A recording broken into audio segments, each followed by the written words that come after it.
ಮೂಡ ಹಗರಣಕ್ಕೆ ಸಂಬಂಧಪಟ್ಟಂತೆ ಸ್ವತಃ ರಾಜ್ಯದ ಮುಖ್ಯಮಂತ್ರಿ ಸಿದ್ದರಾಮಯ್ಯನವರು ಸಂಕಷ್ಟದಲ್ಲಿರುವ ಈ ಸಂದರ್ಭದಲ್ಲಿ ನಿನ್ನೆ ಬೆಂಗಳೂರಿನಲ್ಲಿ ಕರೆದಿದ್ದಂತಹ ಕಾಂಗ್ರೆಸ್ನ ಶಾಸಕಾಂಗ ಪಕ್ಷದ ಸಭೆ ತೀವ್ರ ಕುತೂಹಲವನ್ನ ಕೆರಳಿಸಿತ್ತು. ಈ ಒಂದು ಶಾಸಕಾಂಗ ಪಕ್ಷದ ಸಭೆಯನ್ನ ನಿಜಕ್ಕೂ ಕೂಡ ಸಿದ್ದರಾಮಯ್ಯನವರು ತನ್ನ ಬಲ ಪ್ರದರ್ಶನವನ್ನ ಮಾಡೋದಿಕ್ಕೆ ಕರೆದಿದ್ರು ಅಂತಕ್ಕಂಥ ಮಾಹಿತಿಗಳು ಕಾಂಗ್ರೆಸ್ನ ಮೂಲಗಳಿಂದ ಬರ್ತಾ ಇದ್ದು, ನಿಜಕ್ಕೂ ಕೂಡ ಆ ಸಭೆಯಲ್ಲಿ ಏನೆಲ್ಲ ವಿಚಾರಗಳು ಚರ್ಚೆ ಆದವು ಅಂತಕ್ಕಂಥ ಒಂದು CLP ಮೀಟಿಂಗ್ ನ ಇನ್ಸೈಡ್ ಸ್ಟೋರಿಯನ್ನ ತೆಗೆದುಕೊಂಡು ನಾನೀಗ ನಿಮ್ ಮುಂದೆ ಬಂದಿದ್ದೇನೆ ಸ್ನೇಹಿತರೆ. ಈ ಒಂದು ಸ್ಟೋರಿಯನ್ನ ನೋಡೋಕ್ಕಿಂತ ಮುಂಚೆ ನೀವಿನ್ನು ನನ್ನ ಇಟ್ಗೆ ಹೇಮಂತ್ ಯೂಟ್ಯೂಬ್ ಚಾನಲ್ಗೆ ಸಬ್ಸ್ಕ್ರೈಬ್ ಮಾಡ್ಕೊಂಡಿಲ್ಲ ಅಂದ್ರೆ ದಯವಿಟ್ಟು ಸಬ್ಸ್ಕ್ರೈಬ್ ಮಾಡ್ಕೊಂಡು ಬೆಲ್ ಬಟನ್ ಅನ್ನ ಕ್ಲಿಕ್ ಮಾಡಿ. ನಾನು ಕೊಡ್ತಕ್ಕಂಥ ಮಾಹಿತಿ ನಿಮ್ಗೆ ಇಷ್ಟ ಆಗಿದ್ರೆ ಈ ವಿಡಿಯೋಗೆ ಲೈಕ್ ಮಾಡಿ, ಶೇರ್ ಮಾಡಿ, ಕಮೆಂಟ್ ಮಾಡಿ. ಸ್ನೇಹಿತರೆ, ಕಳೆದ ಒಂದು ತಿಂಗಳ ಹಿಂದಷ್ಟೇ ಕಾಂಗ್ರೆಸ್ನ ಶಾಸಕಾಂಗ ಪಕ್ಷದ ಸಭೆಯನ್ನ ಕರೆದಿದ್ದಂತಹ ಸಿದ್ದರಾಮಯ್ಯನವರಿಗೆ ಆ ಸಂದರ್ಭದಲ್ಲಿ ಸಿದ್ದರಾಮಯ್ಯನವರ ವಿರುದ್ಧ ಕಾಂಗ್ರೆಸ್ನ ಅನೇಕ ಹಿರಿಯ ಶಾಸಕರು ಹಾಗೂ ಸಚಿವರು ಒಂದು ರೀತಿಯ ವಾಗ್ದಾಳಿಯನ್ನು ನಡೆಸಿದ್ರು. ತಮ್ಮ ಕ್ಷೇತ್ರದ ಅಭಿವೃದ್ಧಿಗೆ ಅನುದಾನವನ್ನ ಕೊಡ್ತಾ ಇಲ್ಲ, ಈ ಅನುದಾನದ ಕೊರತೆಯಿಂದ ನಾವು ಕ್ಷೇತ್ರದ ಜನರಿಗೆ ಮುಖವನ್ನ ತೋರ್ಸಕ್ಕೂ ಕೂಡ ಸಾಧ್ಯವಾಗ್ತಿಲ್ಲ ಅಂತಕ್ಕಂಥ ವಾಗ್ದಾಳಿಯನ್ನ ನಡೆಸೋದ್ರ ಜೊತೆಗೆ ರಾಜ್ಯದ ಸುಮಾರು 17ರಿಂದ 18 ಸಚಿವರು ಕಾಂಗ್ರೆಸ್ ಶಾಸಕರ ಮಾತುಗಳನ್ನ ಕೇಳ್ತಾ ಇಲ್ಲ, ನಾವು ಕೊಡ್ತಕ್ಕಂಥ ಶಿಫಾರಸು ಪತ್ರಗಳಿಗೆ ಯಾವುದೇ ರೀತಿಯ ಬೆಲೆಗಳನ್ನ ಕೊಡದೆ ಆ ಶಿಫಾರಸು ಪತ್ರಗಳನ್ನ ತೆಗೆದು ಕಸದ ಬುಟ್ಟಿಗೆ ಹಾಕ್ತಿದ್ದಾರೆ ಅಂತಕ್ಕಂಥ ಬಹುದೊಡ್ಡ ಆರೋಪವನ್ನ ಮಾಡಿ ಈ 17ರಿಂದ 18 ಸಚಿವರನ್ನ ಸಚಿವ ಸಂಪುಟದಿಂದ ಕೈ ಬಿಟ್ಟು ಅವರ ಜಾಗಕ್ಕೆ ಅರ್ಹರಾಗಿರ್ತಕ್ಕಂಥ ಕಾಂಗ್ರೆಸ್ನ ಹಿರಿಯ ಶಾಸಕರಿಗೆ ಅವಕಾಶವನ್ನ ಮಾಡಿಕೊಡ್ಬೇಕು ಅಂತಕ್ಕಂಥ ಆಗ್ರಹವನ್ನ ಮಾಡಿದರು. ಇದೀಗ ಮೂಡ ಹಗರಣ ಸಿದ್ದರಾಮಯ್ಯನವರ ಕೊರಳಿಗೆ ಸುತ್ತಿಕೊಂಡಿರ್ತಕ್ಕಂಥ ಈ ಸಂದರ್ಭದಲ್ಲಿಯೇ ಸಿದ್ದರಾಮಯ್ಯನವರು ದಿಢೀರಾಗಿ CLP ಮೀಟಿಂಗ್ ಅನ್ನ ಕರೆದಿದ್ದು ರಾಜ್ಯ ಕಾಂಗ್ರೆಸ್ನಲ್ಲಿ ಅನೇಕ ಚರ್ಚೆಗಳಿಗೆ ಕಾರಣ ಆಗಿತ್ತು. ನಿನ್ನೆ ಸಂಜೆ ಬೆಂಗಳೂರಿನ ಒಂದು ಖಾಸಗಿ ಹೋಟೆಲ್ನಲ್ಲಿ ನಡೆದಂತಹ CLP ಮೀಟಿಂಗ್ ನಲ್ಲಿ ಅನೇಕ ವಿಚಾರಗಳು ಚರ್ಚೆಗೆ ಬಂದಿದ್ದಾವೆ ಅಂತಕ್ಕಂಥ ಮಾತುಗಳು ಕೇಳಿ ಬರ್ತಾ ಇದ್ದು, ಸಿದ್ದರಾಮಯ್ಯನವರು ತಮ್ಮ ಕಾಂಗ್ರೆಸ್ನ ಶಾಸಕರಿಗೆ ಒಂದು ಪ್ರಮುಖವಾದ ಎಚ್ಚರಿಕೆಯನ್ನು ಕೂಡ ಕೊಟ್ಟಿದ್ದಾರೆ ಅನ್ನುವ ಮಾತುಗಳು ಕೇಳಿ ಬರ್ತಾ ಇದ್ದಾವೆ.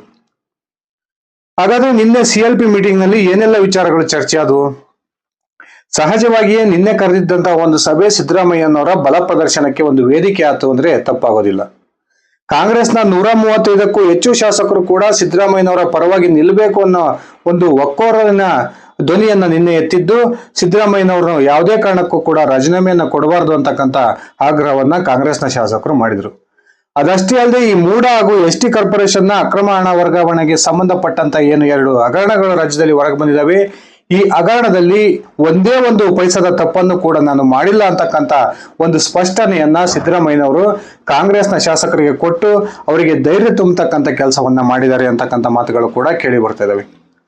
ಇನ್ನೊಂದು ಕಡೆ ರಾಜ್ಯದ BJP ಹಾಗೂ JDS ಪಕ್ಷಗಳು ನನ್ನ ವಿರುದ್ಧ ಒಂದು ರೀತಿಯ ಪಿತೂರಿಯನ್ನ ಮಾಡ್ತಾ ಇದ್ದಾವೆ, ನನ್ನನ್ನ ಹಗರಣಗಳಲ್ಲಿ ಸಿಲುಕಿಸ್ತಕ್ಕಂಥ ಒಂದು ಪ್ರಯತ್ನಕ್ಕೆ ಕೈ ಹಾಕಿದಾವೆ ಅನ್ನುವ ಮಾತನ್ನ ಹೇಳಿದಂತ ಸಿದ್ದರಾಮಯ್ಯನವರು ಈ 2 ಹಗರಣಗಳಲ್ಲಿ ನನ್ನದಾಗ್ಲಿ ಅಥವಾ ನನ್ನ ಕುಟುಂಬದ ಪಾತ್ರವಾಗ್ಲಿ ಇಲ್ಲ, ನೀವು ಯಾರು ಕೂಡ ಹೆದರತಕ್ಕಂಥ ಒಂದು ಪ್ರಮೇಯ ಇಲ್ಲ, ನನ್ನ ಪರವಾಗಿ ನೀವು ಈ ಒಂದು ಸಂಕಷ್ಟ ಸಂದರ್ಭದಲ್ಲಿ ಬಲವಾಗಿ ನಿಲ್ಲಿ ಅಂತಕ್ಕಂಥ ಮನವಿಯನ್ನ ಕಾಂಗ್ರೆಸ್ನ ಶಾಸಕರಿಗೆ ಸಿದ್ದರಾಮಯ್ಯನವರು ಮಾಡಿಕೊಂಡ್ರು ಅಂತಕ್ಕಂಥ ಮಾಹಿತಿಗಳು ಕೂಡ ಲಭ್ಯವಾಗ್ತಿದ್ದಾವೆ. ಇನ್ನೊಂದು ಕಡೆ ಈಗಾಗಲೇ BJPಯ ರಾಷ್ಟ್ರೀಯ ವರಿಷ್ಠರನ್ನ ಕರ್ನಾಟಕದ JDS ನ ವರಿಷ್ಠರಾಗಿರ್ತಕ್ಕಂಥ HD ಕುಮಾರಸ್ವಾಮಿ ಹಾಗೂ ದೇಶದ ಮಾಜಿ ಪ್ರಧಾನಿಗಳಾಗಿರ್ತಕ್ಕಂಥ HD ದೇವೇಗೌಡರು ಈ ಹಿಂದೆನೆ ಭೇಟಿ ಮಾಡಿ ರಾಜ್ಯದಲ್ಲಿ ಇನ್ನು 6 ತಿಂಗಳ ಒಳಗೆ ಸಿದ್ದರಾಮಯ್ಯ ನೇತೃತ್ವದ ಸರ್ಕಾರವನ್ನ ನಾವು ಪತನಗೊಳಿಸಿ ರಾಜ್ಯದಲ್ಲಿ ಸಮ್ಮಿಶ್ರ ಸರ್ಕಾರವನ್ನ ಒಂದು ಆಡಳಿತಕ್ಕೆ ತರುತ್ತೇವೆ ಅಂತಕ್ಕಂಥ ಒಂದು ಶಪಥವನ್ನ ಮಾಡ್ಕೊ ಬಂದಿದ್ದಾರೆ.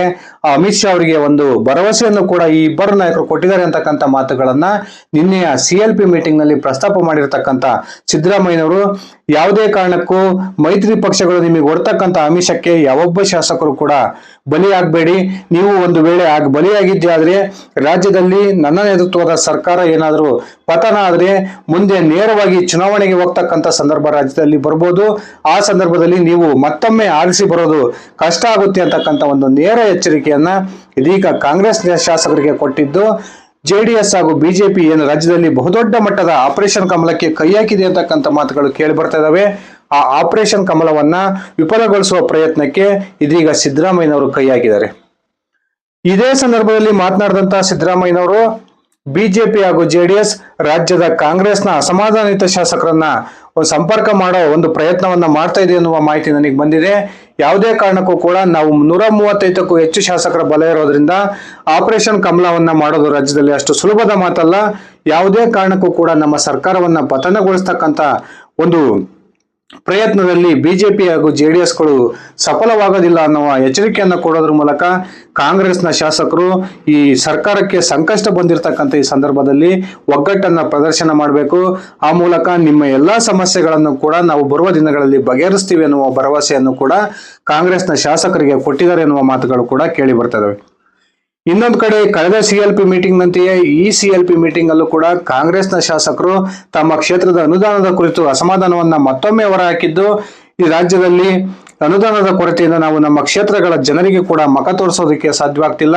ದಯವಿಟ್ಟು ನೀವು ಗ್ಯಾರಂಟಿ ಭಾಗ್ಯಗಳಲ್ಲಿ ಒಂದು ಪರಿಷ್ಕರಣೆಯನ್ನ ಮಾಡಿ ಆ ಒಂದು ಗ್ಯಾರಂಟಿ ಭಾಗ್ಯಗಳ ಯೋಜನೆಯಿಂದ ಉಳಿತಕ್ಕಂಥ ಹಣವನ್ನ ನಮ್ಮ ಕ್ಷೇತ್ರದ ಅಭಿವೃದ್ಧಿಗೆ ಕೊಟ್ಟರೆ ಮಾತ್ರ ನಾವು ಮುಂಬರ್ತಕ್ಕಂಥ ತಾಲೂಕ್ ಪಂಚಾಯತಿ ಜಿಲ್ಲಾ ಪಂಚಾಯತಿ ಚುನಾವಣೆಗಳಲ್ಲಿ ಕ್ಷೇತ್ರದ ಮತದಾರರ ಮುಂದೆ ಹೋಗ್ಬೋದು ಅನ್ನುವ ಆಗ್ರಹವನ್ನು ಕೂಡ ಕಾಂಗ್ರೆಸ್ ಶಾಸಕರು ಮಾಡಿದ್ದಾರೆ ಎನ್ನುವ ಮಾತುಗಳು ಕೂಡ ಕೇಳಿ ಬರ್ತದವೆ.